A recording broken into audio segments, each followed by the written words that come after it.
Welcome back to day 29 of the Bonhoeffer study. And actually, we're going to look at day 28 as well, just a little bit. As we do that, I want to talk a little bit about the time I badly failed in Christian community. I was taking a class. The class was difficult, but as it happened, it was not particularly difficult for me. It was just something I excelled in, something I was fairly good at. And because of that, I was not having a particularly hard time. But a close friend of mine was, in fact, having a very hard time. We were taking the class together. We lived in the same place. And he asked me, would I help him with that class?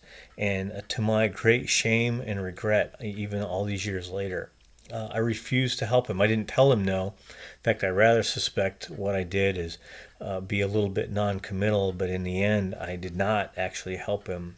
He ended up dropping the class. I ended up getting an A after skipping about half of them. But that's not really to my credit because he needed the help and I did not give it to him. And I've thought about that many times over the years and thought about my failure in that moment to live up to the ideals of the Christian community. It's exactly what Bonhoeffer is talking about in today's devotional, and actually yesterday's devotional as well. For Bonhoeffer, he says this in the devotional for one of those days. He says, "The other person is a burden to the Christian." I want you to catch the significance of that. The other person is a burden to the Christian. Bonhoeffer is saying to us that our responsibility is actually for other people. He lived this out, and we've talked about this a couple times already during this Bonhoeffer series. First of all, he lived it out with the illegal seminary in 1936 or 1937. He lived with a group of guys in difficult circumstances as he taught them the ways of being a pastor, as they studied together and prayed together and gathered together. And it was not always easy. Everything did not always go well. It wasn't, sunshine and rainbows all the time. Because living with a group of guys like that can be difficult and challenging. But he did it. And then Bonhoeffer lived it out again when he returned to the church from the United States in 1939. You'll recall in 1939, he was advised not to go back to Germany from the United States. He was in conflict with the Nazi government. And so many of his friends told him, don't return. He was in New York City, and they said, don't go back. You can stay here. But Bonhoeffer felt a responsibility to the German church and to those that he was called to lead within the German church. And so Bonhoeffer put his safety at risk and returned in that day to Germany. Why did he do both those things? Why live in that difficult and challenging situation with all those young seminarians? Why return to Germany? Because in Bonhoeffer's mind, he lived this out. The other person is a burden to the Christian. It's really difficult for us, I think, in the modern day United States to think about that. Most of us are very individualistic. We live in a very individualistic culture, don't we? We're a pull yourself up by your bootstraps kind of people. We tend to think in those terms, in terms of helping yourself and doing for yourself what needs to be done, not so much about what other people can do for you or what you can do for them, but how do you get things done by yourself? There's good reasons for that.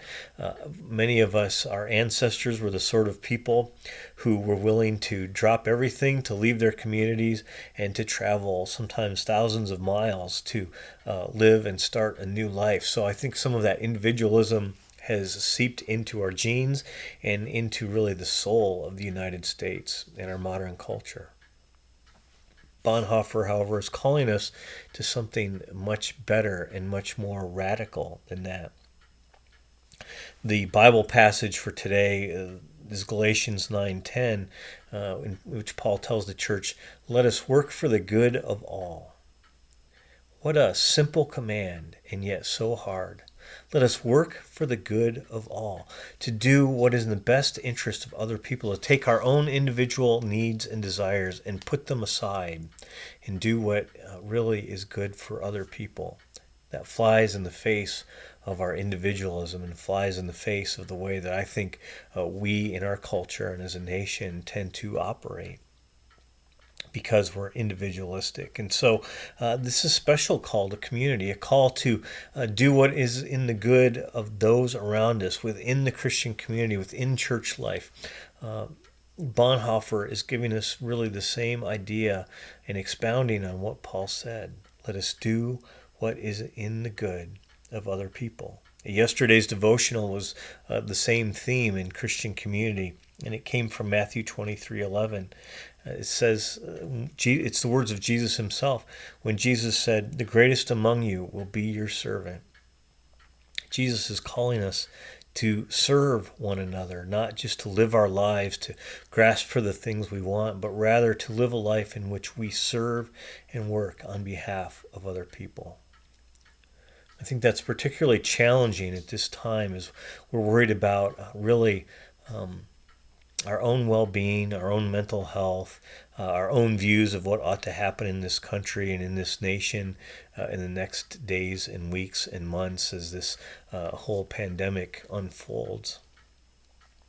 And as we think about that, we're reminded that what we are called to is really to do what is in the best interest of other people. I hope you'll be challenged to think about how you can serve and how you can do what is in the best interest of others in the days and weeks ahead. That even as you're perhaps stuck at home as I am, or if you're back to work as I know many of you are, no matter your situation, I challenge you to think about how can I serve better? More than that, I challenge you to think about it within the confines of your home life right now. I know the walls for many of us are closing in just a little bit. These little family communities we have are getting to feel very small, and we want out of the house and our own time and our own space. And yet, even in this, within our homes, we're called to do what is in the good of others. We're called really to take on the burden of our family members. And to and let them be a burden to us, I think, is the idea. I really do hope you'll think about that and live that out and within your homes and within your work situations. Let other people be a burden to you. Consider it really a privilege that comes from our Lord Jesus Christ, that He is the one who's called us to that, called us to that level of service. And so even as others are a burden to us, we can consider it a privilege, knowing that not only did Jesus Christ do it for us, but it is His command to us and His call to us to let others be a burden.